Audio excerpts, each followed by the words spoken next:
इधर ज्योति मौर्य के बेवफाई की खबरों के बीच बिहार में हो गया ज्योति मौर्य पार्ट 2। पति ने मजदूरी कर पढ़ाया, शिक्षिका बनते ही हेडमास्टर के साथ फरार हुई पत्नी।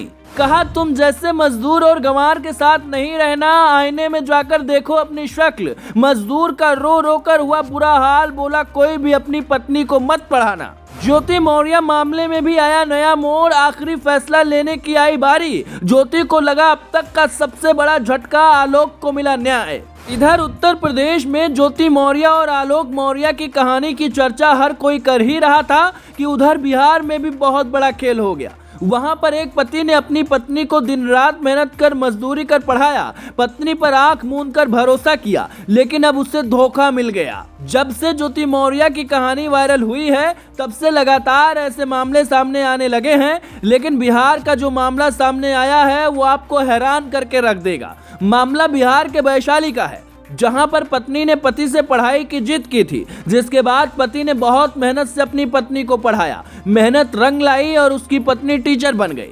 तब उस आदमी को यही लग रहा था कि अब उसकी जिंदगी बदल जाएगी और पत्नी के साथ अपने बच्चों का वो अच्छी तरीके से ख्याल रख पाएगा, शायद उसे मजदूरी करने की जरूरत नहीं पड़ेगी। लेकिन यही उसकी सबसे बड़ी भूल थी। उसे न सिर्फ धोखा मिला बल्कि उसका पूरा परिवार ही टूट गया। आरोप है कि नौकरी पाते ही महिला ने अपने 2 बच्चों को छोड़ दिया और अपने प्रेमी के साथ फरार हो गई। जानकारी के मुताबिक चंदन कुमार की शादी 13 साल पहले सरिता कुमारी के साथ हुई थी।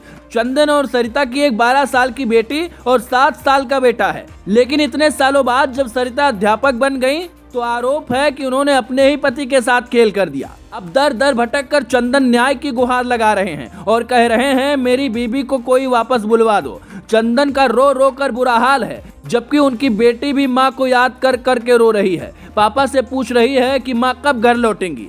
बेटी जवान होने को आई है, ऐसे में अगर माँ आशिक के साथ फरार हो जाए तो समझा जा सकता है कि किसी पर दुख का पहाड़ कैसे टूटा होगा। जब से ज्योति मौर्य के बारे में इंटरनेट पर खबरें वायरल हुई हैं तब से लगातार ऐसी तमाम घटनाएं सामने आ रही हैं। लोग आरोप लगा रहे हैं कि उनकी बीवी नौकरी पाने के बाद उन्हें छोड़ दे रही है, लेकिन ये वाकई में हैरान करने वाली बात है। पर इसी बीच ज्योति मौर्य की मुश्किलें अब बढ़ती दिखाई पड़ रही हैं, क्योंकि खबर है कि जल्द ही आलोक के लगाए गए आरोपों की जांच पूरी हो जाएगी और रिपोर्ट बाबा की टेबल पर बस पहुंचने ही वाली है। जैसे ही रिपोर्ट वहां पहुंचेगी दूध का दूध और पानी का पानी हो जाएगा। इसीलिए अब ज्योति की नौकरी सबसे ज्यादा खतरे में आ गई है। अगर उन पर भ्रष्टाचार के आरोप साबित हो गए तो उन्हें नौकरी से तो हाथ धोना ही पड़ेगा, साथ में जेल की हवा भी खानी पड़ेगी। यानी अब बस कुछ घंटों का इंतजार है, उसके बाद आलोक को न्याय मिल जाएगा। वैसे आपका क्या मानना है? क्या ज्योति की नौकरी जाने से आलोक को न्याय मिलेगा? कमेंट में अपनी राय जरूर दें।